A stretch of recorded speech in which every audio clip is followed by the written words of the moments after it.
দুইজনে এমন সিদ্ধান্ত নিয়ে কবিরাজি ঔষধ হোক আর এলোপ্যাথিক কোনো ঔষধ সেবন করে ওই পেটের বাচ্চাটা হত্যা করে ফেলা হোক, অথবা কোনো নার্সের কাছে কোনো ডাক্তারের কাছে গিয়ে এমার করে পেটের বাচ্চাটাকে নষ্ট করে দেওয়া হোক, কিয়ামতের ময়দানে এই শিশু বাচ্চাটা আল্লাহর আদালতে মামলা দায়ের করবে, আল্লাহ আমার কি অপরাধ ছিল, আমি নিষ্পাপ, কেন আমারে এই পৃথিবীর মুখ দেখাতে দেয় নাই এরা খুনি, এরা আমার খুনি, এই লোকটার এই মহিলাটা আমার খুনি, আমাকে হত্যা করেছে এরা, আল্লাহ আমি বিচার চাই, কি দোষ ছিল আমার ভাইরা, এই লোকগুলি খুনি হিসাবে আল্লাহর আদালতে দাঁড়াতে হবে। এবার বলুন তো এমন খুনি সমাজের ভিতরে আছে না নাই?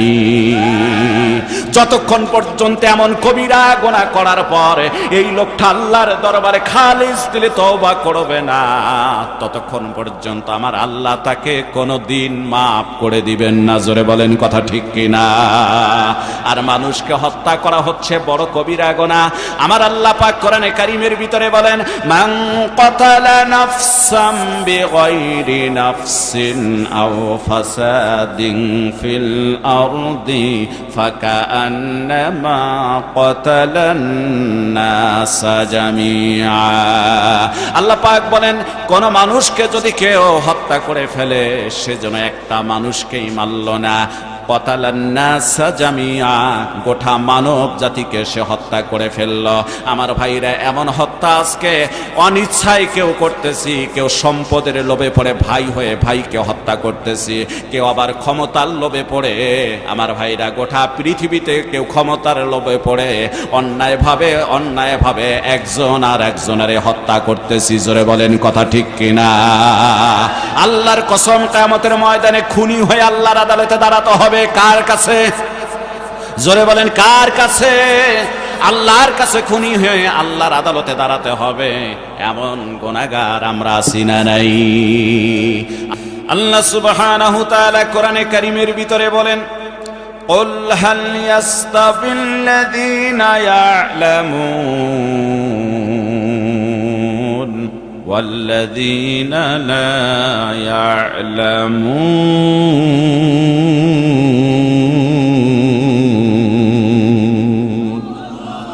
আল্লাহ পাক বলেন, নবীগণ আপনি পরিষ্কার করে জানিয়ে দিন, যারা জানে আর যারা জানে না তারা কোনোদিন সমান না। এবার আসুন, কি জানলেই আমার ভাইরা আমরা সেই আল্লাহর কথার উপরে ঐক্যমত থেকে সে বিষয়গুলি আমরা জানব। আর না জানলে কোন কোন ভুলগুলি আমাদের জীবনে হতে পারে, ভুল হওয়ার পরও মানুষটা নিজের জীবনে কোনোদিন ভুল মনে করে না, তার ব্যাখ্যা আমি আপনাদেরকে পরিষ্কার করে শোনায় দেব। আল্লাহ রব্বুল আলামিন যেন গোলামকে তৌফিক দিয়ে দেন। জোরে বলেন আমিন। আমার ভাইরা গভীর মনোযোগ দেন। আমি একটা হাদিস পড়েছিলাম, হাদিসটারে ব্যাখ্যা দেব, এবং যারা জানে আর যারা জানে না তারা কোনোদিন সমান না, এই বিষয়টা বোঝানোর জন্য আরেকটা হাদিস নিয়ে আসব। ওয়ান আবি হুরায়রা রাদিয়াল্লাহু তাআলা আনিন নবী সাল্লাল্লাহু আলাইহি ওয়াসাল্লাম قال رسول الله صلى الله عليه وسلم اجتنبوا السبع الموبقات قالوا يا رسول الله وما هن قال الشرك بالله والسحر وقتل النفس التي حرم الله إلا بالحق وأكل الربا وأكل مال اليتيم وتولي يوم الزحف وقذف المحصنات المؤمنات الغافلات أو كما قال عليه الصلاة والسلام।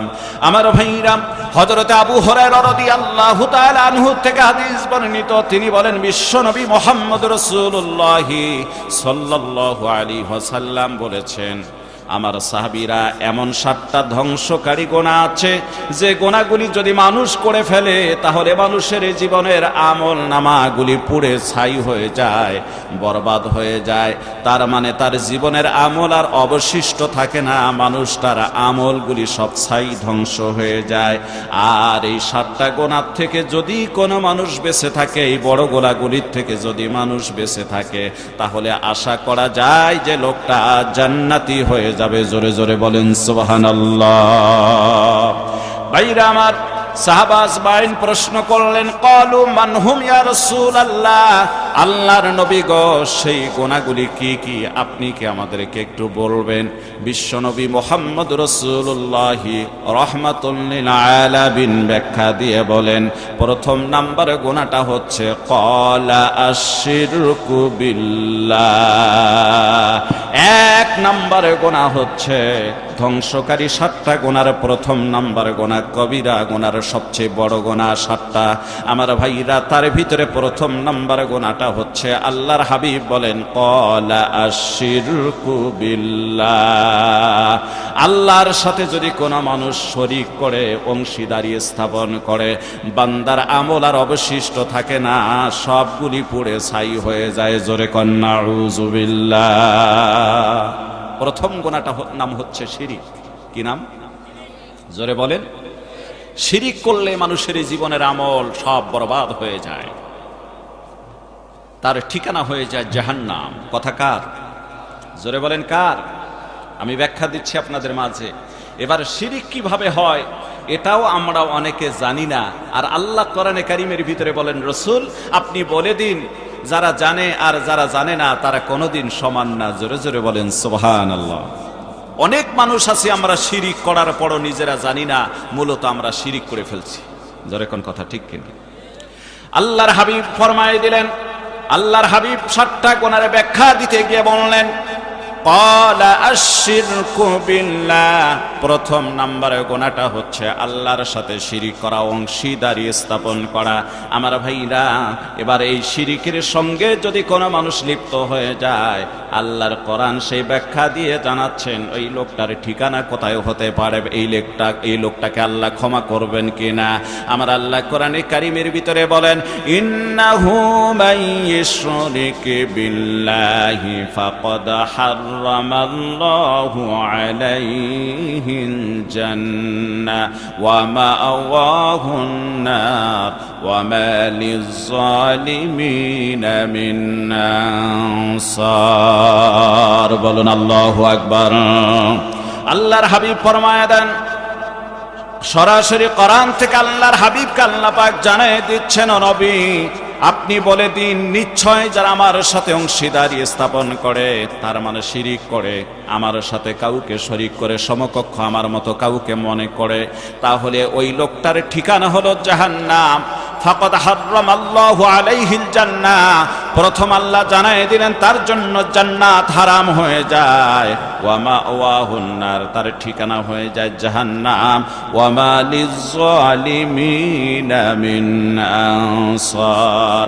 আল্লাহ বলেন এই সমস্ত লোক হলো সীমা লঙ্ঘনকারী, এই জালিমদেরকে আমি কখনো সাহায্য করি না।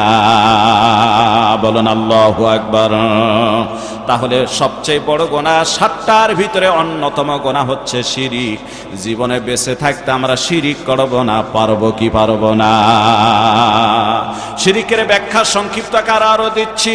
এবার আসুন আমার ভাইরা, কেন শিরিক থেকে বেঁচে থাকবো আমরা? প্রথমত কথা হলো, শিরিক করলে মানুষের জন্য জান্নাত হারাম হয়ে যায়, জাহান্নাম ঠিকানা হয়ে যায় আমার ভাইরা। দ্বিতীয়ত কথা হচ্ছে, শিরিক করলে জীবনের আমলগুলি সব বরবাদ হয়ে যায়। এবার শিরিক যদি কোনো মানুষ না করে, আল্লাহ কোরআনে কারীমের অন্য আয়াতের ভিতরে জানায় দেন, আল্লাহ বলেন ইন তাজতানিবু কাবাইরা মা তুনহাউনা আনহু। আল্লাহ পাক বলেন, ও নবী আমার বান্দাদেরকে আপনি জানায় দিন, যদি তারা বড় বড় গুনাহগুলি থেকে বেঁচে থাকে, আমি আল্লাহ রব্বুল আলামিন তাদের জীবনের ছোট গুনাহ মাফ করে দেব। জোরে বলেন সুবহানাল্লাহ। বলুন আল্লাহু আকবার। বড় গুনাহ থেকে কেউ বেঁচে থাকলে জীবনের ছোট গুনাহ মাফ করে দেন কে? আরো জোরে বলেন কে? কথা কার?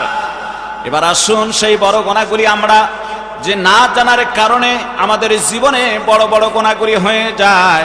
আমার ভাইরা, বড় বড় গুনাহগুলি কেমনে হয়ে যায়? আমরা তো সবাই মানুষ, কিন্তু এই মানুষের ভিতরে কেউ আছি আল্লাহ ছেড়ে দিয়ে গায়রুল্লাহর কাছে জীবনের সবকিছু চাই। জোরে কোন কথা ঠিক কিনা? বাবা আমারে ছেলে দাও, মেয়ে দাও, টাকা দাও, পয়সা দাও, ধন দাও, সম্পদ দাও, চলতে ফিরতে উঠতে বসতে আল্লাহর নাম নাই, বাবার নাম শুধু জবানে। আমার ভাইরা নিঃসন্দেহে লোকটা শিরকির সঙ্গে লিপ্ত আছে। জোরে কোন কথা ঠিক কিনা? আবার কেউ গিয়ে মরা মানুষ মরে গিয়েছে, সেই বাবার কাছেও আমরা চাই। আমার ভাইরা সেই মরা মানুষ বাবার কাছেও আমরা চাচ্ছি। খবরদার এই কাজগুলি আপনাদের করা যাবে না, আল্লাহ নিষেধ করে দিয়েছেন। আবার কেউ বেঁচে থাকতে আমরা জিন্দা মানুষের পায়ে পড়ে সিজদা করতেছি, এমনও মানুষ আছি না নাই? এমন মানুষ সমাজের ভিতরে খুঁজলে পাওয়ার অভাব পাওয়া যায় না। এরা জানে না বিধায় শিরকের সঙ্গে লিপ্ত রয়েছে। আল্লাহ বলেন, নবী কুল হাল ইয়াস্তাবিল্লাযীনা ইয়ালামুন, যারা জানে আপনি বলে দিন যারা জানে, ওয়াল্লাযীনা লা ইয়ালামুন, আর যারা জানে তারা, আর যারা জানে না তারা কোনোদিন সমান না। এই লোকটা যদি জানতো এটা শিরকের গুনাহ, আল্লাহ ক্ষমা করবে না, তাহলে মানুষ হয়ে মানুষের পায়ে সিজদায় পড়ে থাকতো না, আঙ্গুল চুষতে পারতো না। মানুষের গোসল করার পরে জীবন্ত মানুষের গোসল করায় দিলে এই পানিগুলি বোতলের মধ্যে নিয়ে সেপা উল্লেখ করে আর এই পানি পান করতো না। জোরে কোন কথা ঠিক কিনা? আবার এই ধরনের লোকগুলি বলে, কি বলে শোনেন, এই লোকগুলির আকীদা বিশ্বাস দেখেন কেমন, যা শিখাইছে তাই তারা শেখে, যার কারণে তারা মাঝে মাঝে বলেই থাকে এভাবে, শোনো রে দরবারি ভাই, চলো আমরা হজ করিতে দরবারেতে যাই। জোরে কন্যা নাউযুবিল্লাহ। হজ করার জন্য দরবারে কেমন করে যায়? দরবারে গেলে কি হজ হয়? জোরে বলেন, হয় কি? ওরা এইভাবে বলছে, শোনো রে দরবারি ভাই, হজ করিতে মোরা চলো বাবার দরবারে যাই। বাবার দরবারে গেলে হজ হয়। একটা হাদিস আর একটা কোরআনের আয়াত দিয়ে যদি মেনে নিত, বলে দিতে পারতো, বুঝায় দিত, তাহলে আমরাও মেনে নিতাম। নিঃসন্দেহে লোকটা শিরকের সঙ্গে লিপ্ত। জোরে কোন কথা ঠিক কিনা? ঠিক কিনা বলেন? সম্মানিত ভাই, দ্বিতীয় বক্তার একটা উদাহরণ আপনাদেরকে দেই। বিশেষ বক্তা, দ্বিতীয় বক্তা যারা সাধারণত হয়, তাদের কাজ হলো কি জানেন? আপনাদের এখানে স্কিম করেন না, অর্থাৎ এই ধান কাটার পর আবার নতুন ধান লাগাবেন না কিছুদিন পর? এটা শীতকালে, তীব্র শীতে এই ধানটা লাগানো হয়। আমরা যে অঞ্চলগুলির ভিতরে বিদ্যুতের সরবরাহ খুব ভালো নেই, সেখানে আমরা মেশিনের মাধ্যমে পানি সেচ ব্যবস্থা করি। ঠিক কিনা বলেন? তো আমরা ছোট থাকতে দেখেছি, আমরা যখন পড়াশোনা করেছি, ছোট ছিলাম, একটা কথা শোনেন, আমার দিকে শোনেন। তো ছোট থাকতে 2-3 ভাই মিলে আমরা গিয়েছি, ছোটরা 2-3 জন আছে, বড় ভাই একজন আছে। তো এবার বড় ভাই করছে কি, মোটামুটি ভাবে টিউবওয়েল পানি উঠানোর পর পানি শেষ প্রতিক্রিয়া চালু করা, যাতে মেশিন স্টার্ট দিলেই পানি পড়ে যায়, এ ব্যবস্থা যখন হয়ে যায়, তখন ছোটদেরকে বলে, এই দেখো তো পারো কিনা, একটু হ্যান্ডেলটা ঘুরাইয়া। মেশিন স্টার্ট দেওয়ার আগে আপনারা এটাকে কি বলেন? হাত দিয়ে ধরেন, এটারে কি বলেন? আমাদের ওখানে হ্যান্ডেল বলে। তো বলে, একটু হ্যান্ডেল মেরে দেখাও তো একটু স্টার্ট ধরে কিনা। ছোটটা খুব চেষ্টা করে গায়ে শক্তি দিয়ে মোটামুটি ভাবে হ্যান্ডেল কিছুক্ষণ ঘোরানোর পর বেচারার শক্তি আর নেই, মোটামুটি মেশিন কিছুটা গরম করে ছেড়ে দিল। তারপর আরেক ছোট ভাই কিছুক্ষণ হ্যান্ডেল ঘোরার পর ছেড়ে দিল, পারল না স্টার্ট করতে, কারণ এরা তো ছোট মানুষ। তৃতীয় আরেকজন ভাই মেশিনটা মোটামুটি হ্যান্ডেল ঘুরায় একটু গরম করে দিয়ে যখন দেখলো বড় ভাই গরম মোটামুটি হয়ে গেছে, গরম কি হয়ে গেছে, এখন রাগ করে বলতেছে, রাখো, তোরা পারবি না কেউ। হ্যান্ডেলটা নিয়ে নিজেই এক হ্যান্ডেল দিয়ে স্টার্ট দিয়ে ফেলছে। জোরে কোন কথা ঠিক কিনা? শীতের দিন ঠান্ডা মেশিনকে ছোট ভাইয়ের কাছ থেকে গরম করে নিয়ে তারপর এক হ্যান্ডেলে স্টার্ট দিয়ে নিজেকে বাহাদুরি দেখানো হলো। জোরে কোন কথা ঠিক কিনা? তো বিশেষ বক্তার কাজ হলো হ্যান্ডেল ঘুরাইয়া মাঠটাকে গরম করা। কি করা? কথা বুঝাইতে পারছেন? আপনাদের মাঝে আমি হ্যান্ডেল ঘুরাচ্ছি মেশিন গরম করার জন্য, নাম হবে কিন্তু আরেকজনের ঘরে। তো হ্যান্ডেল ঘুরাই লাগতেছে, কষ্ট পাচ্ছেন কথায়? এজন্য চেপে আসুন, কথা শুরু করছি, বুঝতে পারবেন ইনশাআল্লাহ। বলুন ইনশাআল্লাহ। তাহলে প্রথম নাম্বার গোনাটা হচ্ছে শিরিকের গোনা। আমরা শিরিক করব না, আল্লাহ যেন বাঁচায় রাখেন, বলেন আমিন। শিরিক যদি কোনো মানুষ করে, তাহলে মানুষের জীবনের আমল পুড়ে ছাই হয়ে যায়। কথা কার? ঠিকানা জাহান্নাম, এবং সে জালেম, তাকে আল্লাহ কখনো সাহায্য করেন না। তাহলে 7টা ধ্বংসকারী গোনার ভিতরে অন্যতম গোনা হচ্ছে শিরিক, কবিরা গোনা। এই গোনাগুলি হারাম, এই কাজগুলি হারাম। এটা হচ্ছে বড় 7টা, এছাড়াও ছোট বহু গোনা আছে। যেগুলি আমরা অহরহ করে ফেলি কিন্তু জানি না যে এটা হারাম কাজ, এটা কবিরা গুনাহ, এটা না জানার কারণে এই গুনাহগুলি আমরা করেই ফেলতেছি, যার ব্যাখ্যা আমি আপনাদেরকে দিচ্ছি। সম্মানিত ভাইরা, কিছু মানুষকে দেখবেন, আমার দিকে তাকান, কিছু মানুষকে দেখবেন নামাজের সময় হলে প্যান্ট পরে আছে। এই লোকটা প্যান্ট পরুক আর শার্ট পরুক, সেটা আমার দোষের বিষয়, আমি বলবো না। নামাজের সময় গেলে উজু করার আগে প্যান্টটা গোটায় নিয়ে উজু করে, কিংবা উজু শেষ করে প্যান্টটা গোটায় নিয়ে তারপর নামাজ শুরু করে দেয়। আবার মসজিদ থেকে বেরানোর পর প্যান্টটা আবার ছেড়ে দেয়, প্যান্টের নিচের ভাঁজগুলি খুলে দেয়। দেখবেন যে গিরার নিচে, এই পায়ের গিরার নিচে তার প্যান্টটা সব সময় পড়া থাকে। আল্লাহ কয়, বাটপারি করার জায়গা পালি না, সারাদিন 24 ঘন্টার তুমি 14 ঘন্টা ওই পায়ের টাকনুর নিচে প্যান্ট পরলি, আর মসজিদে এসে 5 মিনিটের জন্য এটা তুই গোছায় দিলি। তোমার এই বাটপারি আমার কাছে পছন্দ হলো না। টাকনুর নিচে প্যান্ট পরা হারাম, পায়জামা পরা, লুঙ্গি পরা হারাম। আমার ভাইরা জানে না, তাই তো কত মানুষ পড়ি। জোরে কোন কথা ঠিক কিনা? আরে ভাই, সমাজ সংস্কারের দরকার। সমাজ জানে সংস্কার হয়ে যায়, নিজেদের আত্মশুদ্ধির পরিশুদ্ধ হয়, এই জন্য সেই ওয়াজগুলি করার দরকার। একটা মিথ্যা কথা করার সাথে সাথে একটা কবিরা গুনাহ হয়ে যায়, আর একটা কবিরা গুনার কারণে কমপক্ষে 7000 বছর জাহান্নাম খাটা লাগবে। এবার কোন 7000 বছর? দুনিয়ার আমার ভাইরা গভীর মনোযোগ দেন। দুনিয়ার হলো 1000 বছরে, আখেরাতের একদিন। এমন দিনে 7000 বছরের একটা মিথ্যা কথা বলার কারণে, একটা কবিরা গুনাহ করার কারণে জাহান্নাম খাটা লাগবে। অথচ আমাদের সমাজে অহরহ মিথ্যা কথা আমরা বলি। জোরে কোন কথা ঠিক কিনা? দাড়ি চাচা, দাড়ি রাখার পর ছোট করে কাটা, দুইটাই হারাম। এক মুষ্টি পর্যন্ত দাড়ি লম্বা করার পর হাতের বাইরে এভাবে ধরার পর যদি চলে যায়, তারপর আপনি দাড়ি ছাড়বেন, তারপর আপনি এক মুষ্টির বাইরে দাড়িকে আপনি সাইজ করবেন, এইটাই বৈধ এবং জায়েজ। কিন্তু আমরা জন্মের তরে দাড়িকে ক্লিন শেভ করি, কতই না আমাদের ভালো লাগে, আর অথচ আমরা হারাম কাজ করতেছি, কবিরা গুনাহ করছি। জোরে বলেন কথা ঠিক কিনা? আবার কেউ আমরা দাড়ি রাখছি, ঠিক আছে, কিন্তু দাড়ি রাখার পর দাড়ি এক মুষ্টি পর্যন্ত যাইতেই দেই না, কেটে কেটে যেন আমাদের এই দাড়ি হচ্ছে এমন একটা বিষয়, যন্ত্রণা হয়, একটু কেটে কেটে সব সময় সপ্তাহে সপ্তাহে সাইজ করে ফেলি। আমার ভাইরা, এইগুলি সব কবিরা গুনার অন্তর্ভুক্ত। আল্লাহ আমাদেরকে বাঁচার তৌফিক যেন দিয়ে দেয়। জোরে বলেন আমিন। ভাইরা আমার, দাড়িটা সুন্নত, কিন্তু রাখা হচ্ছে ওয়াজিব। রাখা কি? রাখা হচ্ছে ওয়াজিব। এমন কোন সাহাবীর জীবন খুঁজলে পাওয়া যায় না যেই সাহাবীটা জীবনে লম্বা হায়াত পেয়েছে অথচ দাড়ি লম্বা হয় নাই। আমার ভাইরা, যারা নতুন ইসলাম গ্রহণ করে যুদ্ধের ময়দানে শহীদ হয়ে গিয়েছে, তাদের এই ব্যাপারটা ভিন্ন। যারা ইসলাম গ্রহণ করার পর একটু হায়াত লম্বা পেয়েছে, বয়স হয়েছে, এই লোকটার দাড়ি, একটা সাহাবীরও এমন কেউ ছিল না যাদের এক মুষ্টির দাড়ি নিচে দাড়ি ছিল। বলুন আল্লাহু আকবার।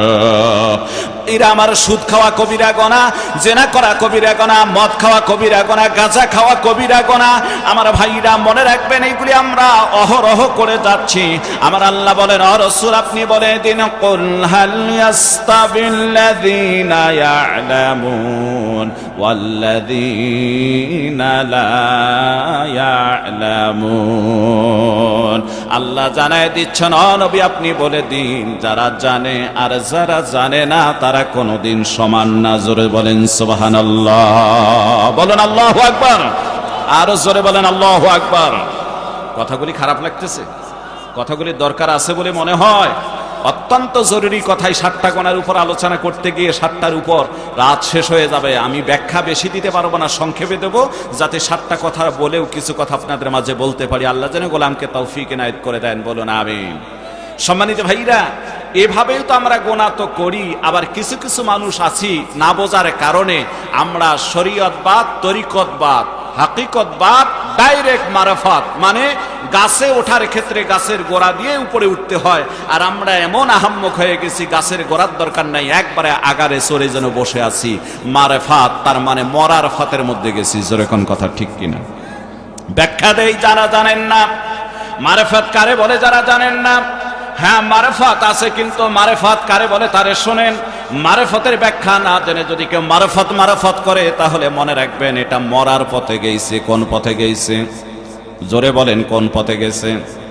মরার পথে গিয়েছে। আমার ভাইরা, মারফতের ব্যাখ্যা আপনাদেরকে দিয়ে যাই। তার মানে 4টার ব্যাখ্যা দেব, শরিয়াত, তরিকাত, হাকিকত, মারেফাত। একটু ব্যাখ্যা দিয়ে যাই, একটু গভীর মনোযোগ দেন ভাইরা আমার। মনে রাখবেন আল্লাহর যত হুকুমগুলি আছে, আদেশগুলি আছে, ফরজ যত বিধান আছে আল্লাহ আদেশ করেছেন, এই বিধানগুলি মানার নাম হচ্ছে শরিয়াত। এগুলোর নাম কি? আর যারা মেনেই ফেললো অলরেডি, তারা তরিকত হাসিল করে ফেলছে। জোরে কোন সুবহানাল্লাহ। যেমন নামাজ, রোজা, হজ, যাকাত, তারপর হচ্ছে পর্দা।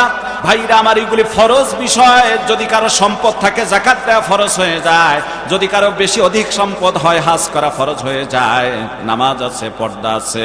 ভাইরা আমার, একটু ছোট্ট করে ব্যাখ্যা দিয়ে যাই। এগুলিকে স্বীকার যারা করে নিল, এটা শরিয়াতকে স্বীকার করলো, কিন্তু যখন নাকি সে এগুলি বাস্তবায়ন করলো, নামাজ পড়ছে, সে নামাজ আজান হয়ে গেলে নামাজ পড়তে গেল, নামাজ আদায় করলো, আদায় করার সাথে সাথে দ্বিতীয় ক্লাসে, দ্বিতীয় শ্রেণীতে পৌঁছে গেল, তার মানে তরিকাত তার হাসিল হয়ে গেল। আর তরিকাত হাসিল হয়ে যাওয়ার পর আমার ভাইরা, এই লোকটা যদি নামাজের প্রতি আন্তরিকতা হয়ে যায়, আজান শুনলে মন যদি মসজিদের দিকে ছুটে যায়, কোন কারণবশত নামাজ ফৌত হয়ে গেলে যদি তার মনটা ছটপট করে, গায়ে যদি জ্বালা ধরে যায়, কোন কারণে যদি এক ওয়াক্ত নামাজ কাজা হয়ে যায়, লোকটার খুবই যেন খারাপ লাগে, কান্না যদি এসে যায়, তাহলে মনে রাখবেন এই লোকটার হাকিকত পর্যন্ত, তৃতীয় ক্লাস পর্যন্ত সে পৌঁছে গিয়েছে। জোরে কোন সুবহানাল্লাহ। নামাজ সে স্বীকার করলো, এটা হচ্ছে আমার ভাইরা শরিয়াত। নামাজ আদায় করলো, এটা হলো তরিকাত। নামাজ আদায় করতে গিয়ে মজা পাইলো, নামাজ আর ছাড়ে না। আমার ভাইরা, আল্লাহর হুকুমগুলি আদায় করতে গিয়ে মজা পেয়ে গেল, আর ছাড়লো না। তার মানে তার হাকিকত আদায় হয়ে গিয়েছে। আর হাকিকত আদায় হওয়ার পর যে সে মাওলার পরিচয় পাইলো, এইটার নাম হলো মারেফাত। জোরে জোরে বলেন সুবহানাল্লাহ। আমার ভাইরা, আমাদের সমাজের কিছু মানুষ আছে, নামাজ নাই, রোজা নাই, গাঞ্জা টানে, বাবার দরবারে চলে যায়। ওই লোকগুলি বাবাও যেমন, মুরিদও তেমন। এই লোকগুলিও তো বেশিরভাগ শিরকের সাথে লিপ্ত। জোরে বলেন, কথা ঠিক কিনা ভাইরা আমার? এই জন্য মাঝে মাঝে আমি বলে থাকি, ভণ্ডদের ব্যাপারে বলি, আমার বাকিদের ব্যাপারে কোনো মন্তব্য নাই। আল্লাহর বহু ওলি, আল্লাহ বান্দা দুনিয়ার জমিনে আছেন, বহু পীর মাশায়েখ, আল্লাহর বুজুর্গানে কেরাম আছেন। আমার ভাইরা, যারা নাকি হকের পথে আছেন, তাদের বিরুদ্ধে আমার কোনো বক্তব্য নাই, কিন্তু ভণ্ডদের ব্যাপারে আমার বক্তব্য আছে। আমার ভাইরা, ভণ্ড পীর একদিন গেছে এক মুরিদের বাড়িতে গিয়ে সে কারামতি জাহের করার জন্য ভণ্ড পীর এবং তার স্ত্রী দাঁড়িয়ে আছে। হঠাৎ করে মাথাটা বন্ধ করে বলতেছে, দূর হয়ে যা, দূর হয়ে যায়। এইভাবে 2-3 বার শব্দ দিলে যখন কিছুক্ষণ পর তিনি নাকি স্বাভাবিক হলেন। এবার মুরিদ জিজ্ঞাসা করলেন, হুজুর এমন আচরণ দেখালেন, কি হলাম না? কয়, আমি এই মুহূর্তে তোমার ঘরে বসে আমি একটু তাওয়াফের ভিতরে ধ্যানে চলে গেছিলাম। ইলহামে ধ্যানে চলে যাওয়ার পর দেখি কাবা শরীফের চত্বরের মধ্যে একটা কুকুর ঢুকতেছে। যেহেতু কুকুর না পাক, এই জন্য এখান থেকে সেই কুকুরকে আমি সরায় দিয়েছি। আমার ভাইরা, পীর সাহেবের মুরিদ তো সাধারণ মানুষ, এই মুরিদ বিশ্বাস করে নিয়েছে বাবার খুব ক্ষমতা, এখান থেকে বাইতুল্লাহ কাবা দেখতে পারে, আর কাবার ঘরের কুত্তা সরাতে পারে, এখান থেকে কুকুরকে তাড়াই দিতে পারে। কিন্তু তার স্ত্রী খুব ছিল চালাক। এই স্ত্রী কয়, বাবা এখান থেকে কাবার কুত্তা সরাতে পারে, আমি একটু পরীক্ষা করে দেখি না বাবা বাড়ির কিছু দেখতে পারে কিনা। আমার ভাইরা, ভাত রান্না হয়ে গিয়েছে। এবার ভাত যখন পীর সাহেবকে দিবেন, ভাতের প্লেটের ভিতরে ভাজা মাছ, ডিম, অন্য কিছু দেওয়ার পর উপরে ভাত দিয়ে প্লেট সামনে দিয়েছে, পানি দিয়েছে। স্বামীও দাঁড়িয়ে আছে, স্ত্রীর কাছে গিয়ে বলছে, ব্যাপারটা কি? ভাত তো কখন দিয়াচ্ছি, বাবাকে তরকারি দিচ্ছ না কেন? বেয়াদবি করো কেন? কয়, কেন? তুমি কি জানো না তোমার বাবা এখান থেকে একটু আগে কাবা ঘরের কুত্তা সরালো? এখান থেকে কাবা দেখতে পেরে যদি কাবার কুত্তাকে তাড়াতে পারে, আর তোমার ওই বাবার প্লেটের নিচে, ভাতের নিচে, প্লেটের উপরে ভাতের নিচে আমি ভাজা মাছ, ডিম দিয়েছি, তরকারি দিয়েছি, তোমার বাবার চোখ কি এতটুক পর্যন্ত দেখতে পারে না? তুমিও ভণ্ড, তোমার বাবাও ভণ্ড, তোমার বাবাকেও মানি না, তোমারও আর মানি না। আছে না নাই? এই ভণ্ডদের ব্যাপারে কথা বলার দরকার আছে না নাই? যতদিন আমার ভাইরা, আল্লাহর কসম করে বলছি, তাদের বোঝানোর জন্য বলছি, ভাইরা পায়ে হাত দিয়ে বলছি, যদি ওই তরিকার 2-4 জন ভাই থেকেই থাকো, আমি কোন তরিকার নাম ধরি নাই, জোরে বলেন কথা ঠিক কিনা? শুধু ভণ্ডদের ব্যাপারে বলছি, যদি কেউ এই পথে থাকো, পায়ে হাত রেখে বলি, একটু বিবেকের কাছে প্রশ্ন করো, ওই পথটা সঠিক না। আল্লাহর কোরআনের দিকে ফিরে আসো রে ভাই, তোমার সাথে আমার কোনো শত্রুতা নাই, তুমিও মুসলমান, আমিও মুসলমান, তুমি কেনই বা জাহান্নামের মধ্যে যাবা? এই জন্য আইনুদ্দিন আল আজাদ ভাই, এই যে কালকে যে সাইদ আহমেদ ভাই আসবে, তাদের সেই ওস্তাদ আইনুদ্দিন আল আজাদ ভাই, কলরবের আইনুদ্দিন আল আজাদ ভাই, আমার ভাইরা, উনি যে বৎসর মারা যাবেন তার আগের বৎসর কুড়িগ্রাম জেলার নাগেশ্বরী থানায় কাশীপুর দাখিল মাদ্রাসায় একসঙ্গে দিনের বেলা প্রোগ্রাম আমার সঙ্গে হয়েছে। আমি গুনাহগার, সকাল 10টা থেকে জোহর পর্যন্ত আলোচনা, ওনার জোহর থেকে আসর পর্যন্ত আলোচনা, বাদ জোহর থেকে আসর পর্যন্ত আলোচনা। ওটাই ওনার সঙ্গে আমার প্রথম মাহফিল, ওটাই ওনার সঙ্গে আমার শেষ মাহফিল, একের সঙ্গে বসে খানা খেয়েছি। তবে আমার মন বলছে, ওই আল্লাহর বান্দা যদি দুনিয়ায় বেঁচে থাকতো, জাতির অনেক বড় খেদমত হতো, জোরে বলেন কথা ঠিক কিনা? তিনি আফসোস করে একটা কথা বলেছিলেন এভাবে, দয়াল বাবা ভণ্ড বাবা লাগে আমার ডর, দয়াল বাবা ভণ্ড বাবা লাগে আমার ডর, ফেরেশতারা গুরজ মারবে কবরের ভিতর, বাবারে ফেরেশতারা গুরজ মারবে কবরের ভিতর, ঠিক কিনা? কতক বাবা এমন শুনি, মুইতা বাবা লয় না পানি, ঠিক কিনা? কতক বাবা এমন শুনি, মুত্তা বাবা লয় না পানি, শুধু করে টানা টানি পর্দার ভিতর, শুধুই করে টানা টানি পর্দার ভিতর, ফেরেশতারা গুরজ মারবে কবরের ভিতর, ফেরেশতারা হান্দায় দিব কবরের ভিতর, ঠিক কিনা? সম্মানিত ভাইরা, ওদের ব্যাপারে কথা বলার দরকার আছে না নাই? কথা বলতে হবে, কারণ না বললে আমাদের সন্তান, আমাদের ভাই, আমাদের ভাতিজা, আমাদের বোন ওইভাবে ভুল পথে চলে যেতে পারে। জোরে কোন কথা ঠিক কিনা? যাতে ভুল পথে না যায়, এজন্য কথা বলার দরকার আছে না নাই? আমার ভাইরা, ওদের ব্যাপারে একটু কথা বললে যদি মন খারাপ কারো হয়ে যায়, আমার করার কিছুই নাই, করার কিছুই নাই। এই জন্য বলি, দয়াল বাবা ভণ্ড বাবা লাগে আমার ডর, ফেরেশতারা গুরজ মারবে কবরের ভিতর, বাবারে ফেরেশতারা গুরজ মারবে কবরের ভিতর। আল্লাহ হেফাজত করুক, বলুন আমিন। প্রথম নাম্বার গুনাহ হচ্ছে শিরিকের গুনাহ, আমরা শিরিক করব না, আল্লাহ আমাদেরকে বাঁচায় রাখুক, বলুন আমিন। এ ভাই, যারা দাঁড়িয়ে রেখেছেন, আমার রাসূল বলেছেন একটা জিনিস খেয়াল করেন, মানুষের মৃত্যুর পর এত সুন্নাতের উপরে ভিত্তি করে আমার রাসূল হতে পারে, আপনাকে আমাকে সুপারিশ করে আল্লাহর জান্নাতে নিতে পারে, জোরে কোন সুবহানাল্লাহ। এজন্য যারা দাড়ি রেখেছেন, হাতে ধরে পায়ে পড়ে বলবো, আপনি দাড়ি আর কাটবেন না, দাড়িটাকে সামনে ছেড়ে দিন, এক মুষ্টি পর্যন্ত রাখুন, দাড়ি কাটবেন না, এক মুষ্টির পরে কাটবেন। আর যারা দাড়ি রাখো নাই, যুবক তরুণেরা ও যুবক বাবাজিরা, বয়স্ক লোকেরা, যে কোনো সময় তো আপনার আমার মৃত্যু হয়ে যেতে পারে। এজন্য আমরা যাতে দাড়ি না হারা না, মানে এই পাপের কাজটা না করি, আমরা দাড়ি কাটবো না, দাড়ি রেখে দেব। কোন কোন যুবক আজকে পারবা, আল্লাহ যেন হযরত আলী, ওমর, উসমান আর বীর হামজার সাথে জান্নাতি করে দেয়, যে আলী 9 বৎসর বয়সে ইসলাম গ্রহণ করে একটা সুন্নাতের খেলাফ জীবনে করেন নাই, সেই আলীর সাথে যেন আল্লাহ তরুণদের জান্নাতের ফয়সালা করে দেয়। কোন তরুণ যুবক পারবা আল্লাহর হস্তে দাড়ি রাখতে? দাড়ি আর কাটবা না, আমার আল্লাহকে হাত উঠে এরকম 2-4 জন যুবক দেখাও তো, আমি দেখতে চাই। আলহামদুলিল্লাহ, নারায়ে তাকবীর, লিল্লাহি তাকবীর।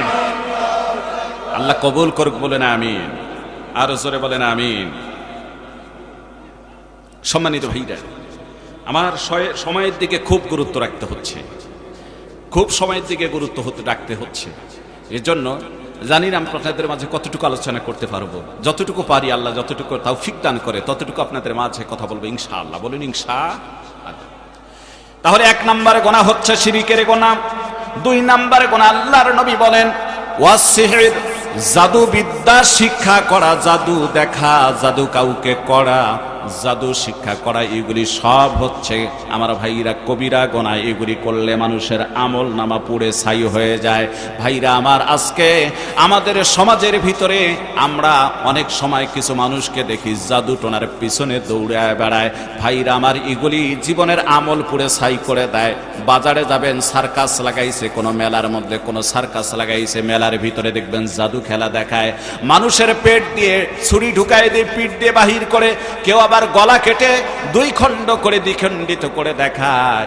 আমরা আবার দেখে টাকা পয়সাও দিয়ে দেই। আমার ভাইরা, আল্লাহ রসুল বলেন এই জাদু শিক্ষাও হারাম, জাদু করাও হারাম, জাদু কাউকে শিক্ষা দেওয়াও হারাম, জাদু বিদ্যা দেখাও হারাম। জোরে বলেন নাউযুবিল্লাহ। তাহলে আজ থেকে এমন জাদু যেখানে হবে আমরা দেখব না, পারবো কি পারবো না? পারবো তো ইনশাআল্লাহ। হারাম কাজের সঙ্গে মুসলমানরা লিপ্ত থাকবো না। ভাইরা আমার, গভীর মনোযোগ দেন। আমার ছাত্র জীবনের একটা ঘটনা ঘটে গিয়েছে। আমি মাদ্রাসা ছুটি হলে বাড়িতে এসেছি, জননী মা আমাকে বলছে, বেটা বাজারে যাবা, তো একটা কাজ করো, এই যে 200 টাকা দিলাম, যা মন চায় কিনে খেয়েও। তুমি আসছো, বাজারে যাচ্ছ, যা মন চায় কিনে খেয়েও। বাজারে যাওয়ার পরে দেখি ভাইরা আমার, আমাদের এলাকায় যাত্রাপুর নামে একটা বাজার আছে, বিশাল গরুর হাট, হাজার হাজার মানুষ জমে, গোটা বাংলাদেশে গরু সেখানে ওখান থেকে চলে যায়। আমার ভাইরা, বাজারে দেখি বালুর উপরে চরণ চলে, সে মানে বাজারটা বালুর উপরে একটা হকার কালো কাপড় এভাবে একটা খুঁটি গাড়ায় দিয়ে, কালো কাপড় এভাবে চতুর্দিকে ছড়ায় দিয়ে একটা ছোট্ট বালককে আমাদের সামনে ওই কালো কাপড়ের ভিতরে ঢুকায় দিল। ধারালো একটা ছুরি নিয়ে ওই কাপড়ের ভিতরে হাত ঢুকায় দিয়ে এভাবে গুতাচ্ছে। ভিতর থেকে চিৎকার আসতেছে, ওস্তাদ মরে গেলাম, মরে গেলাম, ওস্তাদ বাঁচান বাঁচান, এমন চিৎকার আসতেছে। আমার মায়া লাগতেছে। আমার ভাইরা, একটু পরে লোকটা বাম হাত ভিতরে ঢুকায় দিল। দেখি তাজা রক্ত হাতে করে নিয়ে এসে সবাইকে দেখাচ্ছে। এই রক্ত, এই বালকটার পেট দিয়ে ছুরি ঢুকাইছি, পেট দিয়ে বাহির হয়েছে তার তাজা রক্ত। এই বালকটাকে বাঁচাতে হবে। আপনারা বাঁচাতে চান কি চান না? আমরাও আশ্চর্য হয়ে গেলাম। খালি হাত ভিতরে ঢুকায় দিল, তাজা রক্ত বেরিয়ে আসলো। তারপর তিনি কি করলেন, ওই কাপড়টাকে, কালো কাপড়টা সরাই দিলে দেখলাম ঠিক এই পেট দিয়ে ছুরি ঢুকেছে, পিঠ দিয়ে বাহির হয়েছে। এবার ছুরিটা ধরে এভাবে লড়ায়, পুরা বালকটা লড়ে এবং চিৎকার করে, ওস্তাদ মরে গেলাম। আমার ভাইরা, আমার বন্ধুগণ, আমার ভাইরা, আমার খুব খারাপ লাগলো। লোকটা বলল যে রে বাঁচাতে হবে, কার কি আছে, এই ছেলেটাকে বাঁচানোর জন্য কিছু টাকা দিবেন, রক্ত খনন হয়েছে, তাকে খাদ্য দিতে হবে, পুষ্টিকর খাবার দিতে হবে। মায়া লেগে গেল, কারণ তখন আলেম হই নাই, ভালো মন্দ কিছুই বুঝি না, কেবলই মাদ্রাসায় পড়ি। 200 টাকা মা দিয়েছে, ছেলেটারে বাঁচানোর দরকার। 200 টাকা সবার আগে বের করে আমি দিয়েছি, বাড়িতে মুখ শুকায় চলে আসছি। মা কয়, বেটা কিছু খাও নাই? কয়, খাবো কি মা, একটা লোককে বাঁচাইছি, ওই টাকা দিয়ে। কয়, কেমনে কি হয়েছে? কয়, এই ঘটনা। কয়, বেটা সর্বনাশ করেছ, এটা জাদুবিদ্যা, এটা যে শিখছে সেও হারাম, যে দেখে সেও হারাম, যাকে করে সেও হারাম কাজ করে, এই কাজ জীবনে করা যাবে না। মা ছিল আলেমা, বলছে, বেটা কেন এই কাজটা করেছো, এটা তো হারাম বিষয়। সেদিন বুঝেছি, আর লেখাপড়া করে আলেম হলে তারপর হাদিস পড়ে বুঝছি সম্পূর্ণরূপে তা হারাম। আমার ভাইরা, আমাদের সমাজে কেউ আছে মানুষকে মেরে ফেলার জন্য, ক্ষতিগ্রস্ত করে দেওয়ার জন্য একজনে আর একজনের উপরে জাদু করে। জোরে বলেন কথা ঠিক কিনা? এটা হারাম, সম্পূর্ণ হারাম। জোরে বলেন ঠিক কিনা? এই গুনাহ থেকে যেন আল্লাহ আমাদের বাঁচায়। এবার 3 নম্বরে গুনার কথা বলবো, কবিরা গুনাহ। আমার আল্লাহ পাক, আল্লাহর হাবিব সাল্লাল্লাহু আলাইহি ওয়াসাল্লাম 3 নম্বরে গুনার কথা জানাই দিয়েছেন, ওয়া কাতলুন নাফসিল্লাতী হারামাল্লাহু ইল্লা বিল হক। আমার ভাইরা, 3 নম্বর কবিরা গুনাহটা হচ্ছে অন্যায়ভাবে কোনো মানুষকে নাহক হত্যা করা, আল্লাহর বিধান ছাড়া, আল্লাহর আইন ছাড়া কোনো মানুষকে হত্যা করে ফেলা। এটা কবিরা গুনাহ। কিয়ামতের ময়দানে ওই লোকটা আল্লাহর আদালতে খুনির বিরুদ্ধে মামলা দায়ের করবে। আমার ভাইরা, এই খুনের সঙ্গে আমরা অনেকে জড়িত, কেউ ইচ্ছাকৃত জড়িত, কেউ অনিচ্ছায় জড়িত। এবার আসুন এর একটা ব্যাখ্যা দিয়ে যাই, গভীর মনোযোগ দিয়ে ব্যাখ্যাটা আপনারা শোনেন। ভাইরা আমার বলতে পারেন, হুজুর এই ওয়াজ করে লাভ কি, আমরা তো কেউ খুন করি নাই। হ্যাঁ আমার ভাইরা, আপনারা জানেন না বিধায় এই কথা বলতেছেন যে আমরা খুন করি নাই। আল্লাহ কোরআনে বলছেন, কুল হাল ইয়াস্তাবিল্লাযীনা ইয়ালামুন, ও নবী আপনি বলে দিন যারা জানে, ওয়াল্লাযীনা লা ইয়ালামুন, আর যারা জানে না তারা কোনোদিন সমান না। সুতরাং নবী গো আপনি বলে দিন, যারা জানেন আর যারা জানে না তারা কোনোদিন সমান না। না জানার কারণে আমরা অনেকেই খুন করেছি, খুন করার পরও বুঝতেছি না যে আমরা খুনি, কিন্তু কিয়ামতের আদালতে, কিয়ামতের ময়দানে আল্লাহর আদালতে খুনি হয়ে আমরা অনেকে দাঁড়াবো। আমার ভাইরা ব্যাখ্যাটা শুনে যান। আজকে সমাজের একটা স্লোগান আছে, শুধু আজকে নয় অনেক আগে থেকে বিশ্বে একটা স্লোগান আছে, একটা হলে ভালো হয় দুইটার অধিক নয়। এ ভাই কথা বলেন না কেন, একটু জবাব দেন। একটা হলে ভালো হয় দুইটার অধিক নয়, এর নাম কি? পরিবার। এই তো পরিবার। আমার ভাইরা, এটা সাময়িকভাবে কিছুদিনের জন্য জায়েজ, স্থায়ীভাবে যদি কোনো মানুষ করে সম্পূর্ণ হারাম, না জায়েজ, তা করা যাবে না। আমার ভাইরা এবার ব্যাখ্যায় চলে আসুন। একটা হলে ভালো হয় দুইটার অধিক নয়, এই চিন্তা চেতনা করার পর যে তার 2-3টা বাচ্চা হয়েছে আর বাচ্চা নেবে না, কিন্তু অনাকাঙ্ক্ষিত ভাবে এবার কনসেপ্ট হয়ে গিয়েছে, স্ত্রীর গর্ভে সন্তান এসেছে, স্ত্রী স্বামীরে ডাক দিয়ে বলছে, স্বামী এবার তো সন্তান এসে গিয়েছে, 2 মাস থেকে মিস হচ্ছে না, 3 মাস থেকে হচ্ছে না, আমি তো মনে করছি এমনি মাঝে মাঝে তো এরকমও হয়, কিন্তু এখন পরীক্ষা করে দেখেছি, কাটি নিয়ে এসে পরীক্ষা করে দেখেছি সত্যি আমার গর্ভে সন্তান। স্বামী বলতেছে আর বাচ্চা নেওয়ার দরকার নাই, স্ত্রীও কয় হ্যাঁ আমিও তো তাই চাই। আমার ভাইরা, দুইজনে এমন সিদ্ধান্ত নিয়ে কবিরাজি ঔষধ হোক আর এলোপ্যাথিক কোনো ঔষধ সেবন করে পেটের বাচ্চাটা হত্যা করে ফেলা হোক, অথবা কোনো নার্সের কাছে, কোনো ডাক্তারের কাছে গিয়ে এমার করে পেটের বাচ্চাটাকে নষ্ট করে দেওয়া হোক, কিয়ামতের ময়দানে এই শিশু বাচ্চাটা আল্লাহর আদালতে মামলা দায়ের করবে, আল্লাহ আমার কি অপরাধ ছিল, আমি নিষ্পাপ, কেন আমারে এই পৃথিবীর মুখ দেখাতে দেয় নাই? এরা খুনি, এরা আমার খুনি, এই লোকটার, এই মহিলাটা আমার খুনি, আমাকে হত্যা করেছে এরা, আল্লাহ আমি বিচার চাই, কি দোষ ছিল আমার ভাইরা? এই লোকগুলি খুনি হিসাবে আল্লাহর আদালতে দাঁড়াতে হবে। এবার বলুন তো, এমন খুনি সমাজের ভিতরে আছে না নাই? যতক্ষণ পর্যন্ত এমন কবিরা গুনাহ করার পর এই লোকটা আল্লাহর দরবারে খালিস দিলে তওবা করবে না, ততক্ষণ পর্যন্ত আমার আল্লাহ তাকে কোনোদিন মাফ করে দিবেন না। জোরে বলেন কথা ঠিক কিনা? আর মানুষকে হত্যা করা হচ্ছে বড় কবিরা গুনাহ। আমার আল্লাহ পাক কোরআনে কারীমের ভিতরে বলেন, মান কাতালা নাফসাম বিগাইরি নাফসিন আও ফাসাদিন ফিল আরদি ফাকান্নামা কাতালান নাসা জামিআ। আল্লাহ পাক বলেন, কোন মানুষকে যদি কেউ হত্যা করে ফেলে, সেজন্য একটা মানুষকেই মারল না, গোটা মানব জাতিকে সে হত্যা করে ফেলল। আমার ভাইরা, এমন হত্যা আজকে অনিচ্ছায় কেউ করতেছি, কেউ সম্পদের লোভে পড়ে ভাই হয়ে ভাইকে হত্যা করতেছি, কেউ আবার ক্ষমতার লোভে পড়ে, আমার ভাইরা গোটা পৃথিবীতে কেউ ক্ষমতার লোভে পড়ে অন্যায়ভাবে একজন আর একজনের হত্যা করতেছি। জোরে বলেন কথা ঠিক কিনা? আল্লাহর কসম, কিয়ামতের ময়দানে খুনি হয়ে আল্লাহর আদালতে দাঁড়াতে হবে। কার কাছে? জোরে বলেন কার কাছে? আল্লাহর কাছে খুনি হয়ে আল্লাহর আদালতে দাঁড়াতে হবে। এমন গুনাহগার আমরা আছি না নাই?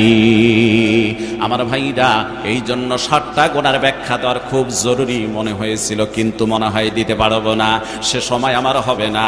যদি না হয় তবুও আল্লাহ যদি কখনো সুযোগ দেয় তখন আপনাদের মাঝে সে আলোচনাগুলি করব। তবে ফিরে আসি আমরা আবার কোরআনের কথায়।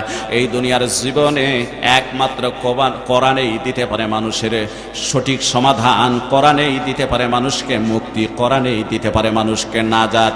আল্লাহ যতদিন বাঁচায় রাখছেন ততদিন জন্যই আল কোরআনের পথে আমাদের রাখে। জোরে বলেন আমিন। গোনার কাজ আমরা পরিহার করে নেকের পথে যেন আমরা ফিরে আসতে পারি। আমার ভাইরা, আপনাদের পার্শ্ববর্তী আমরা শুধু ফেসবুকে পেপার পত্রিকায় পড়েছি, নিজের চোখে দেখতে পারি নাই, আমরা মিডিয়ার মাধ্যমে দেখেছি। এই তো লাঙ্গলকোট থানার আমার ভাইরা মালয়েশিয়া প্রবাসী নাজিমউদ্দিন যুবক তরুণ ভাই কত সুন্দর বাড়ি করলেন। গত শুক্রবার ওই বাড়িতে তার ওঠার কথা ছিল, জোরে বলেন কথা ঠিক কিনা?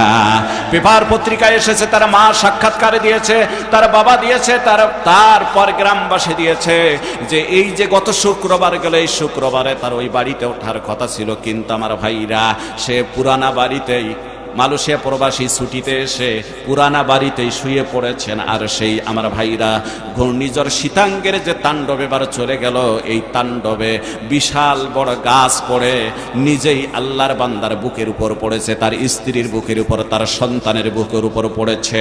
ফুটফুটা সন্তানটা তার স্ত্রী এবং সে রক্তাক্ত হয়ে গাছের ডালের আঘাতে ক্ষত বিক্ষত হয়ে ডেড স্পেড, তার মানে ওখানেই সে ডেড বডি হয়ে গিয়েছে। তিনজনেই দুনিয়ার থেকে বিদায় হয়ে গেল। কিন্তু আমার ভাইরা, আল্লাহর বান্দার এরকম কোনো সময় ধারণা ছিল না যে নতুন বাড়ি করলাম, এই বাড়িতে বুঝে একটা রাত্র কাটাতে পারবো না, এমন চিন্তা কখনো তার মাথার মধ্যে হয়তো ছিল না। জোরে বলেন কথা ঠিক কিনা? ভাইরা আমার, মৃত্যু সকলের জীবনে আসবে, এই মৃত্যুর থেকে আমরা কেউ বাঁচতে পারবো না। সুতরাং দুনিয়ার জমিনে বেঁচে থাকতে ভালো কিছু করে যেতে হবে। আমার ভাইরা, এই গুনার কাজগুলি পরিহার করে ভালো কাজগুলি আমরা যদি কিছু করতে পারি, আল্লাহ রব্বুল আলামিন এই ভালো কাজের বিনিময় আমাদেরকে হতে পারে জান্নাতের ফয়সালা করে দিতে পারেন। জোরে বলেন সুবহানাল্লাহ, বলেন আল্লাহু আকবার, আর জোরে বলেন আল্লাহু আকবার। এর জন্য ভালো কাজ করতে রাজি আছি তো ভাইরা? আমাদের পিছনের ভাইদের একটু বসার সুযোগ করে দেওয়ার দরকার না? একটু এগিয়ে আসি, এই যে সামনে জায়গা আছে, বসা অবস্থা একটু জিকিরের সাথে সামনে আসি। আল্লাহ আল্লাহ আল্লাহ আল্লাহ, একটু আগে আসেন। হ্যাঁ, আল্লাহ আল্লাহ আল্লাহ আল্লাহ, একটু আগে আসুন সামনে। আল্লাহ আল্লাহ আল্লাহ আল্লাহ আল্লাহ আল্লাহ আল্লাহ আল্লাহ, এগিয়ে আসুন সকলে। আল্লাহ আল্লাহ আল্লাহ আল্লাহ আল্লাহ। ভাই, পিছনের ভাইরা একটু সুযোগ করে দেন না, অনেক পিছনের ভাইরা বসতেছে না, সামনে জায়গা আছে, একটু আসুন না ভাই, একটু আসুন। আমরা আর একদিনই ভাইকে একটু বসার সুযোগ করে দেই। আফসার হিসাবে আসলে আরো কিছু লোক আসবে, যাতে তারা আসতে পারে। এই যে এইদিকে কিছু জায়গা ফাঁকা আছে, এইদিকে কিছু জায়গা ফাঁকা আছে, এই ফাঁকা জায়গাগুলো আমরা পূরণ করি। আলহামদুলিল্লাহ, ভাইরা আমার কথা গুরুত্ব দিচ্ছে।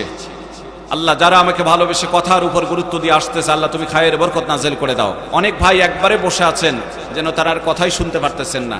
ভাইরা একটু জায়গা করে দেয়, একটু জায়গা করে দেন, একটু উঠুন না।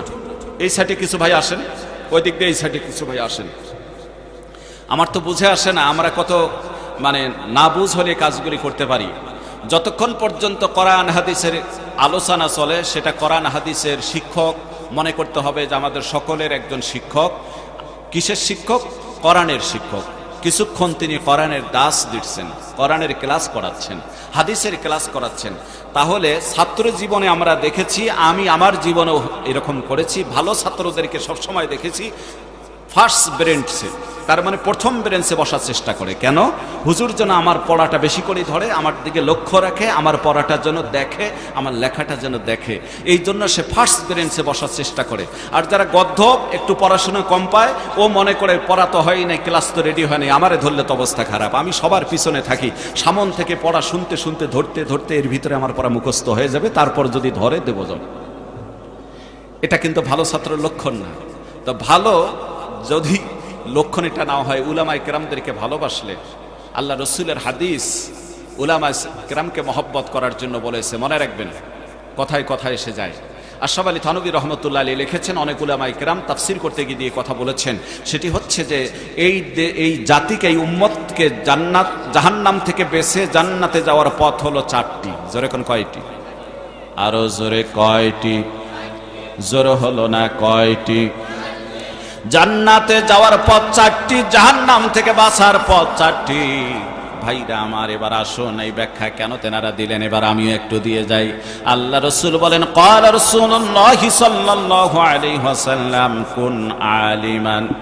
এক নাম্বার হলো জান্নাতের থেকে জাহান্নাম থেকে বাঁচার পথ হলো তুমি আলিম হও। জোরে জোরে বলেন সুবহানাল্লাহ।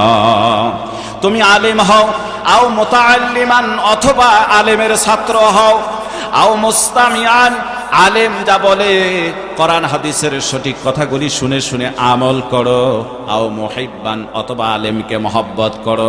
এই চারটার ভিতরে যদি তুমি থাকো তাহলে তুমি আশা করা যায় জান্নাতি হবা, নাজাত প্রাপ্ত হবা।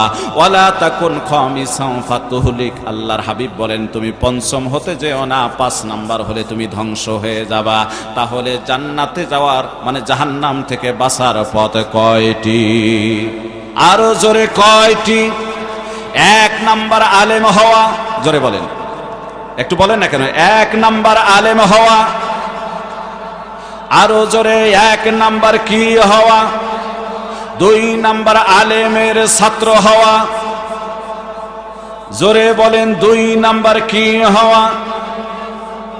3 নাম্বার আলেমের কথা শুনে আমল করা। 3 নাম্বার আলেমের 3 নাম্বার আলেমের কথা শোনা। 4 নাম্বার আলিমকে মহব্বত করা। 4 নাম্বার। আমার ভাইরা, এবার আলেমকে এতই মহব্বত আমরা করি যে আমার ভাইরা অপরাধী না হলেও জোর করে অপরাধী বানাই। জোরে কোন ঠিক কিনা? ভাইরা আমার, 2 বছর আগে আমেরিকায় যাওয়ার পর ফসল ফেলে আসলো এদেশের সুপারস্টার, যুবকদের আইডল। 2 বছর আগে ফসল ফেলছে, ফসল বড় হয়ে গিয়েছে, মালিক খুঁজে পাওয়া যায় না। সাংবাদিক খুঁজলো এই ফসলের মালিককে, খুঁজতে খুঁজতে দেখা গেল এই ফসলের মালিক হলো সুপারস্টার একজন, তার মানে শাকিব খান। পরিমণির পেটে বাচ্চা দিল 2 বছর আগে। ছবির শুটিং করতে গিয়ে 2 বছর পরে ফসলের মালিক খুঁজে পাওয়া গেল। একটা সাংবাদিকও জিজ্ঞাসা করলো না আপনাদের কাবিন নামাটা কই, আমারে দাও তো একটু দেখি। অথচ কোরআনের পাখিগুলিকে বৈধ স্ত্রী নিয়ে যাওয়ার পরও আমার ভাইরা ওই কাবিন নামার জন্য হাজারো হেনস্থা করলো। এত মহব্বত করে এরা আলেমকে, এরা সাংবাদিক নামের কুলাঙ্গার। জোরে বলেন কথা ঠিক কিনা? ঠিক কিনা বলেন? সম্মানিত ভাইরা, কথা কিছু বলতেই হবে, ডাকেন আর না ডাকেন জীবনে কথা বলার দরকার আছে না নাই? সম্মানিত ভাইরা, আমি আপনাদেরকে বলতে চাই, শাকিব খানের কেন আজকে কাবিন নামা চাওয়া হলো না? সেই অপু বিশ্বাসের কাবিন নামা কেন দেখা হলো না? কেন পরিমণির কাবিন নামা দেখা হলো না? আর তাদেরকে সসম্মানে তবিয়তে হালতে সম্মানের সাথে এখনো সবকিছু করতেছে। এরা কি এতই রাষ্ট্রদ্রোহী, এতই কি অপরাধী? যদি সেরকম মনে হয়, ক্রস ফায়ার করে তাদেরকে হত্যা করে ফেলেন, তবু এভাবে নির্যাতন করবেন না। সম্মানিত ভাইরা, আমার তখনই কান্না এসে যায়। 2 দিন 4 দিন 5 দিন মাহফিলে বাইরে থাকলে, ছোট্ট একটা মেয়ে, 12 বছরের মেয়ে আমার একটা আছে, 2-2.5 বছরের একটা ছেলে আছে। মেয়েটা তো প্রায় সময় 3 বেলা বলে, আব্বু খেয়েছো, কোথায় আছো, কি অবস্থা? রাত হয়ে গেলে বলে, আব্বু তুমি নাই, ঘুম ধরতেছে না। 5-7 দিন বাইরে থাকলে মেয়ে যদি আমার এ কথা বলে, আব্বু তুমি বাড়িতে নেই, আসো, ঘুম ধরতেছে না।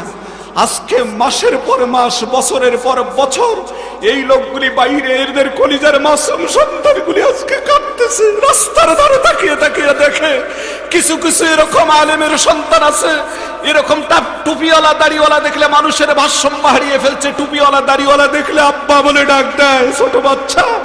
আমার বড় কষ্ট লাগে। যদি এদের বাঁচিয়ে রাখতে খারাপ লাগে, তাহলে এদেরও ফাঁসি দিয়ে দেন, এদেরও গুলি করে হত্যা করেন, তবু এদের নির্যাতন বন্ধ করুন, জামিনের ব্যবস্থা করে দেন। না হলে আমাদের ধরে নিন, জেলখানায় যেতে প্রস্তুত আছে আমি।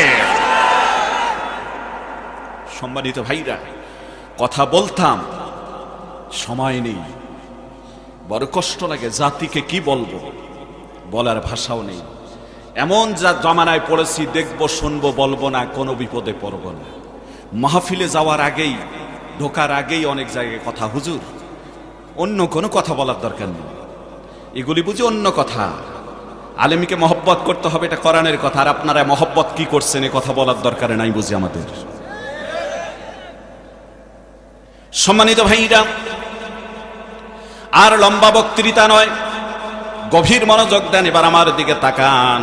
সবগুলি মানুষের জন্য চোখের পানি আসে, চোখের পানি আল্লাহর কাছে বড় দামি, চোখের পানি দামি। খুব গভীর মনোযোগ দিয়ে দেন আমার ভাইরা। আল্লাহর হাবিব সাল্লাল্লাহু আলাইহি ওয়াসাল্লাম হাদিস শরীফের ভিতরে বলছেন, আল্লাহর হাবিব বলেন, ক্বালা রাসূলুল্লাহি সাল্লাল্লাহু আলাইহি ওয়াসাল্লাম, ইবকু ইবকু ওয়া ইল্লাম তাবকু ফাতাবাকু। আল্লাহর হাবিব বলেন, আমার উম্মতেরা, আল্লাহর বান্দারা, তোমরা কান্দো, বেশি করে কান্দো, কান্না না আসলে কান্নার ভান করো, ভনিতা ধরে যাও। আমার ভাইরা কেন বলছেন? কারণ এ কথা আল্লাহর হাবিব বললেন, আর আল্লাহ পাক কোরআনে কারীমের ভিতরে বললেন, ফালইয়াদহাকু ক্বালিলান ওয়ালা ইয়াবকু কাসীরা। বলেন আল্লাহু আকবার। আল্লাহ বলেন, বান্দা তোমরা বেশি করে কান্দো আর কম করে হাসো। কিন্তু আজকে মাহফিলগুলির ভিতরে গেল দেখা যায় শুধু হাসি আর হাসি, কান্না নাই। হাসাতে পারলেই যেন খুব বড় সে পপুলার, হাসাতে পারলেই যেন খুব বড় স্কলার। আমার ভাইরা কাঁদার কথা বলছেন, দিল আমাদের মরে গেছে হাসতে হাসতে। জোরে বলেন কথা ঠিক কিনা? আমার ভাইরা, আল্লাহর হাবিব অন্য হাদিসের ভিতরে বলেন, মান বাকা মিন খাশিয়াতিল্লাহি হারামাল্লাহু তিলকা আইনা আলান নার। আল্লাহর হাবিব ফরমান, ও দুনিয়ার আমার উম্মতেরা, ও আমার উম্মতেরা, মান বাকা মিন খাশিয়াতিল্লাহি, যে ব্যক্তি আল্লাহর ভয়ে 2 ফোঁটা কিংবা 1 ফোঁটা চোখের অশ্রু বের করতে পারলো, হারামাল্লাহু তিলকা আইনা আলান নার, তার জন্য জাহান্নাম হারাম হয়ে যাবে। জোরে বলেন সুবহানাল্লাহ। কখন এই জাহান্নামটা হারাম হয়ে যাবে? তার মানে হচ্ছে যখন নাকি তার চোখের পানিটা আল্লাহর দরবারে কবুল হয়ে যাবে, তখনই সে জাহান্নাম তার জন্য হারাম হয়ে যাবে। এজন্য কাঁদতেই থাকুন, কখন না জানি আপনার আমার চোখের পানিটা আল্লাহর দরবারে কবুল হয়ে যায়। ছোট্ট একটা ঘটনা দিয়ে আজকের আলোচনা শেষ করে দিতে চাই আমার ভাইরা। করোনার বৎসরের ঘটনা। জামালপুর জেলায় একজন বড় আলেম আমারে দাওয়াত করলেন, নাম ছিল আবুল কাসেম। উনি আমাকে বললেন, মাওলানা, আমার 3টা মাদ্রাসায় একটাই মাহফিল হয়েছে আর 2টায় হয় নাই, তবে একটাতে করবো আর একটাতে করবো না, আপনি আমার একটা বক্তা দিয়ে দিন। ওনারে বললাম, হুজুর আপনি প্রবীণ আলেম, দেওবন্দ থেকে মুফতি পাস করেছেন, বাংলাদেশের বড় বড় স্কলারদের সঙ্গে আপনার সম্পর্ক, আমি আপনারে কেমনে বক্তা দেব? কয়, ওদের তো বহুবার এনেছি, তুমি একটা তোমার মন মতো বক্তা দিয়ে দাও। আর উনি আমার বহু মাহফিলের ভিতরে সভাপতির দায়িত্ব পালন করত। তখন ভারতের একজন বক্তা কলিকাতায় প্রোগ্রাম করতে গিয়ে আমার সাক্ষাৎ হয়েছে, আপনারা নেটে সার্চ দিতে পারেন, নাম হলো SM শফিউর রহমান ভাই, কলিকাতা। ওনার সঙ্গে ফোনে কথা বললাম, ভাই বাংলাদেশে একটা ডেট রাখা যাবে কি? কয় হ্যাঁ যারা যাবে। উনি ডেট দিয়ে ফেললেন, হুজুরের সঙ্গে কথা বললাম, অমুক দিন উনি ডেট দিয়েছেন। উনি বললেন, আলহামদুলিল্লাহ, ওই ডেটে মাহফিল করাবো। আমারে বললো আরেকজন বক্তা দাও, মানিকগঞ্জের একজন বক্তা দিলাম। শেষে বললো, মাওলানা তোমাকেও থাকা লাগবে। আমি বললাম, হুজুর এই দিন আমার মাহফিল হলো টাঙ্গাইল জেলার গোপালপুর থানা, আমি কেমনে দেব? আমি গত বছর মাহফিলটা রেখেছি। উনি বলল, মাওলানা টাঙ্গাইল আর জামালপুর জেলা পাশাপাশি জেলা, আপনি আমার এখানে আসার পর বয়ান করে ওই মাহফিল ধরতে পারবেন। একজন মানি লোকের সম্মান রাখার জন্য ওনার ওখানে এশার নামাজের পর বয়ান করে প্রাইভেটে রওনা করলাম। ওই জায়গায় রাস্তারও কাজ চলতেছিল, বেশ গভীর রাত হয়ে গেল, রাত 12:15 বেজে গেল। কর্তৃপক্ষ বারবার ফোন দিচ্ছে, সর্বশেষ যে ফোনটা আসলো রাত 12:15টায়, সেই সময় বলল, হুজুর আপনি কোথায়? আমি বললাম, আপনাদের এই সুতি পলাশতলা বাজারে। কয় যে কাছে আসছেন, একটু পরে আপনি মাইকের আওয়াজ পাবেন, আপনি আরেকটু সামনে আসলে আমরা মেয়র সাহেব প্রধান অতিথি, ওনারে বক্তৃতার জন্য আমরা মঞ্চে উঠায় দিচ্ছি। মেয়র সাহেবকে তুলে দিয়েছেন, আমি সরাসরি গাড়ির থেকে নেমে এরকম মঞ্চে চলে এসেছি। আমার ভাইরা এমন সময়ের ভিতরে দেখি মেয়র সাহেব ছোট ছোট ভাষায় বক্তৃতা দিচ্ছে, আমি গোনাগার চেয়ারের মধ্যে বসা। এমন সময় লক্ষ্য করে দেখি আমার ভাইরা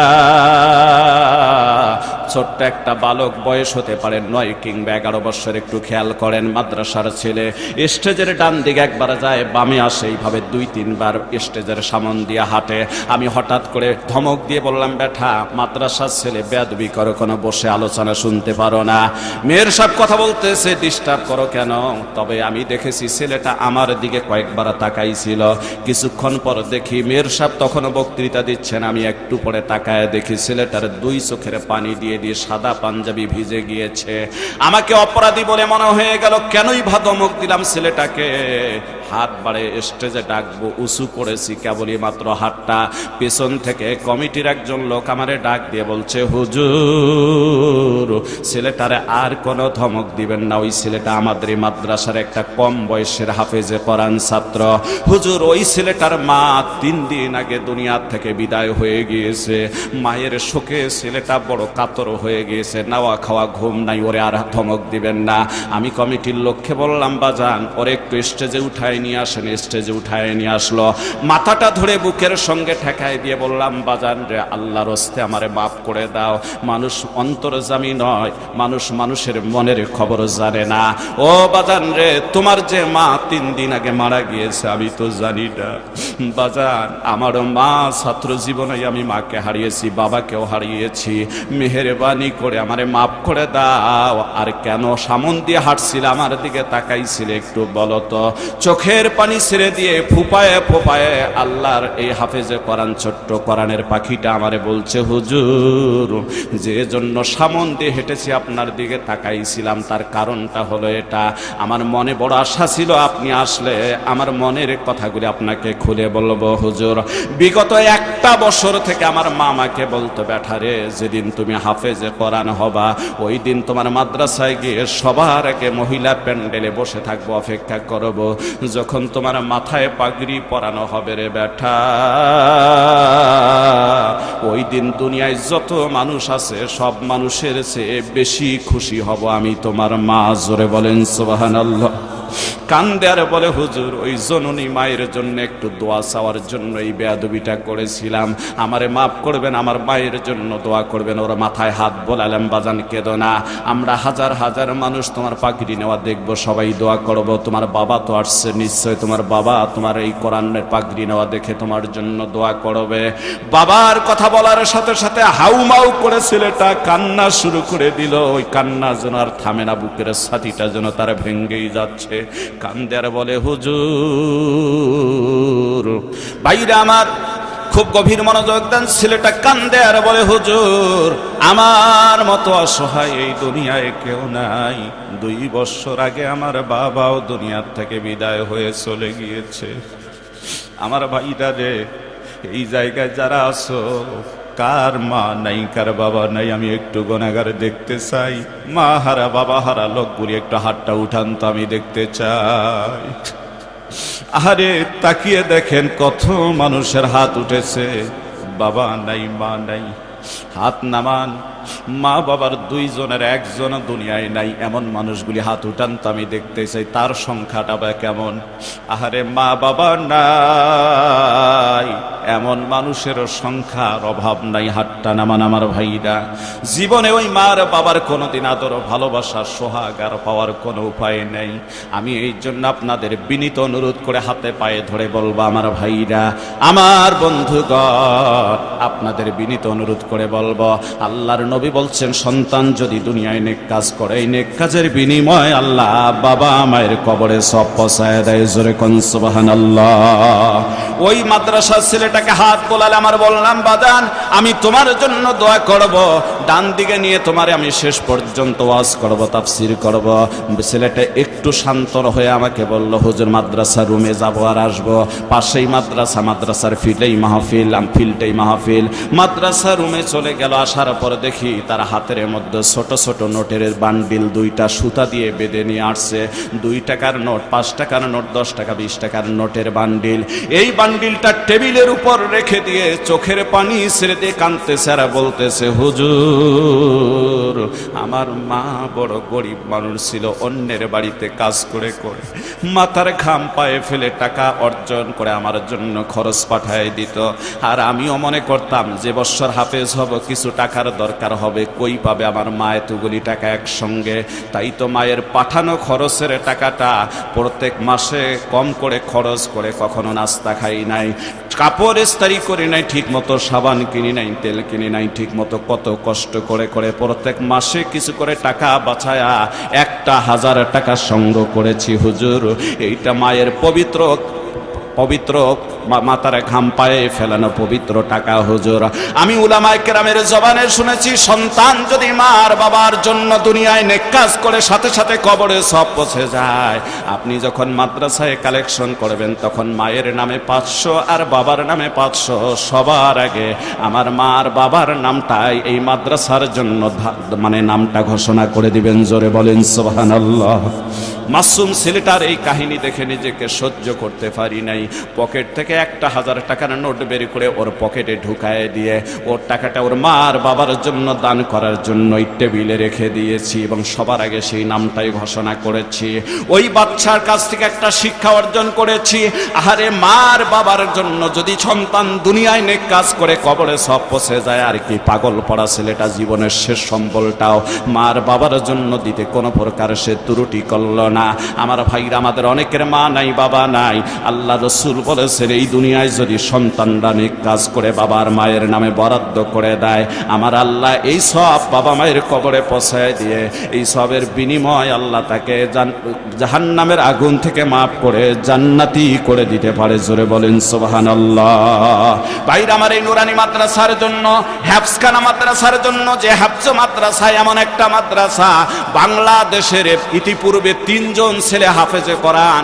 আমার ভাইরা 117টা রাষ্ট্র, 114-15টা করে রাষ্ট্রের ভিতরে প্রতিযোগিতা করে নাজমুস সাকিব আমার ভাইরা প্রথম পুরস্কার নিয়ে আসছিল, হাফেজ জাকারিয়া প্রথম পুরস্কার নিয়ে আসছিল, আবু রায়হান, হাফেজ আবু রায়হান পুরস্কার নিয়ে আসলে এবারে 111টা রাষ্ট্রকে আমার ভাইরা পরাজিত করে বাংলাদেশের লাল সবুজের পতাকা উন্নত করে, বাংলাদেশের ভাবমূর্তিকে উন্নত করে নিয়ে আসছে টাঙ্গাইলের ছোট্ট ছেলে সালে আহমদ তাকরিম। জোরে বলেন কথা ঠিক কিনা? তার কয়েকদিন পরে 17টা দেশের প্রতিযোগিতাকে হারাইয়া বাংলাদেশের আর এক ছেলে কয়েকদিন আগে আবু রাহাত প্রথম পুরস্কার নিয়ে আসলো। জোরে কোন সুবহানাল্লাহ। এই কোরআনের মুজিজা সারা জীবন থাকবে। এই মার বাবার জন্য, রুহের মাগফিরাতের জন্য, কোরআনের খেদমতের জন্য একটা মানুষ নয়, প্রথম আমি 4 জন মানুষ দেখতে চাই। আবু বকর, উমর, ওসমান, আলীর সাথে যেন জান্নাতি আল্লাহ করে। প্রথম যে ব্যক্তিটা হবে তিনি ডবল